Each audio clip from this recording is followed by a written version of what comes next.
This is a True Crime in Real Time update from True Crime Today and the Hidden Killers podcast. Hello, I'm Tony Brueski, and today we delve into a story that has gripped a community for over 7 years, intertwining tragedy with the relentless pursuit of justice. In the Delphi murders trial, the evidence, or lack thereof, continues to unfold, revealing shocking details that could alter the course of this high-profile case. As the courtroom doors swung open for Day 9 of the trial against Richard Allen, the chilling revelations from forensic experts sent ripples of disbelief through the jury and the families of the victims. A blood spatter analysis suggests that one of the victims, Libby German, may have been dragged to the location where her body was found, indicating a harrowing struggle against her attacker. This expert testimony sets the stage for the prosecution's narrative that Allen, 52, a man already facing 2 counts of murder, not only committed the heinous act, but also attempted to cover his tracks in a crime that has forever changed the small town of Delphi, Indiana. But as the courtroom tension thickened, questions loomed large. What motivations drive a person to such unimaginable violence? What hidden forces might compel someone to commit acts that haunt a community for generations?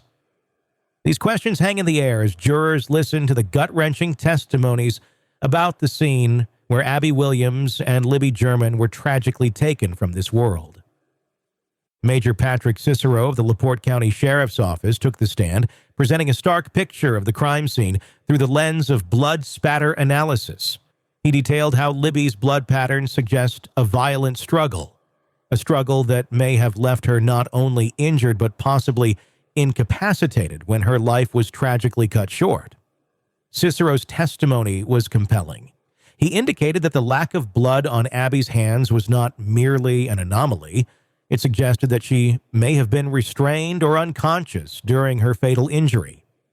The prosecution contends that Richard Allen stalked the 2 girls along the Monon High Bridge Trail on that fateful February day in 2017, armed with a gun, and forced them into the nearby woods where their bodies would be discovered the following day.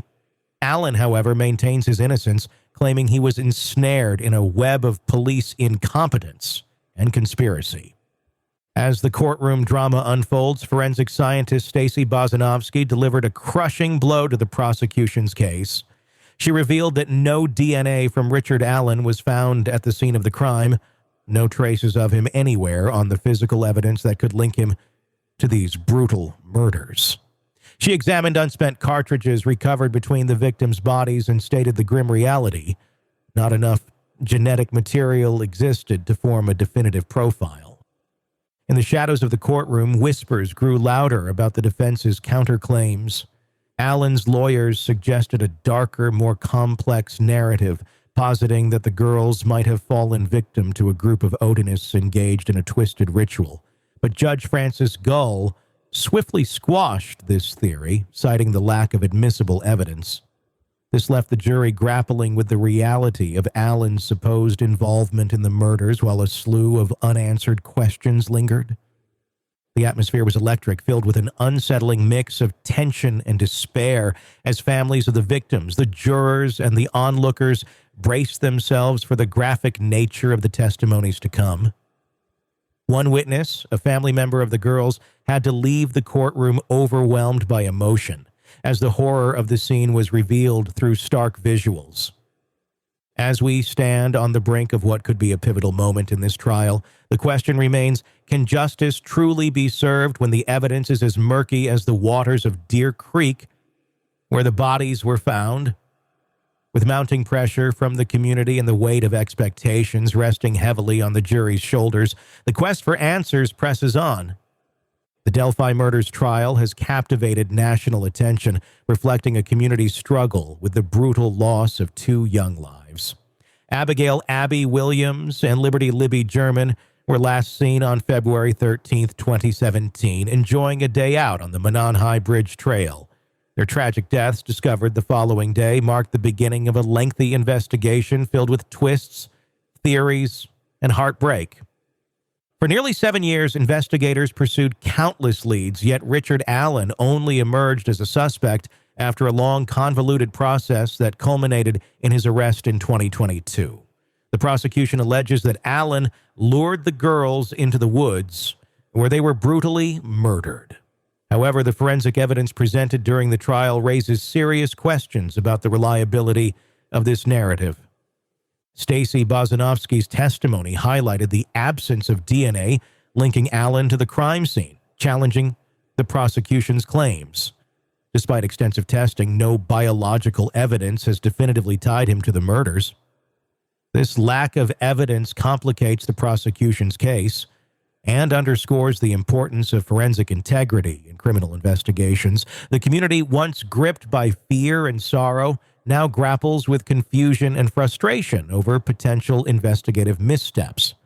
Psychologically, the case reflects broader societal issues regarding violence against women and the narratives constructed around such crimes. Allen's defense suggests he is a scapegoat in a flawed investigation, provoking discussions about the complexities of guilt, innocence, and the public's need for closure. What drives someone to commit such acts, and how can we ensure justice is served without compromising due process? As the trial unfolds, the emotional toll on the families of Abby and Libby is palpable. Their trauma is revisited daily in the courtroom, exposing the harsh realities of violence and loss. The presence of true crime enthusiasts and journalists adds another layer of scrutiny, turning a deeply personal tragedy into a spectacle. Ultimately, as the trial progresses, the questions surrounding the adequacy of the investigation and the psychological profiles of those involved remain at the forefront. The pursuit of justice in the Delphi case is not just about punishing the guilty, it is about understanding the systems that failed to protect these young girls in the first place. If you want to stay up to date on this case and others we cover, be sure to subscribe.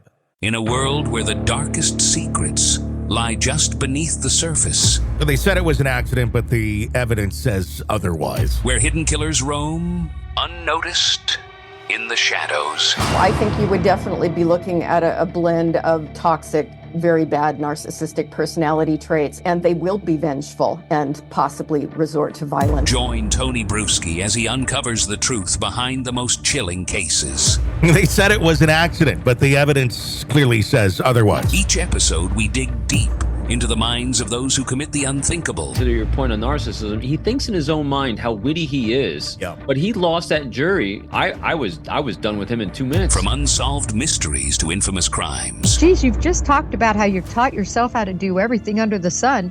I bet you did a YouTube video, how to best kill somebody with a knife. Hidden Killers with Tony Brueski takes you where few dare to go. How does someone with such a dark secret go unnoticed for so long? With multiple new episodes every single day. We're not just telling stories, we're seeking justice. Listen now on Apple Podcasts or wherever you get your podcasts. Just search for Hidden Killers with Tony Brueski.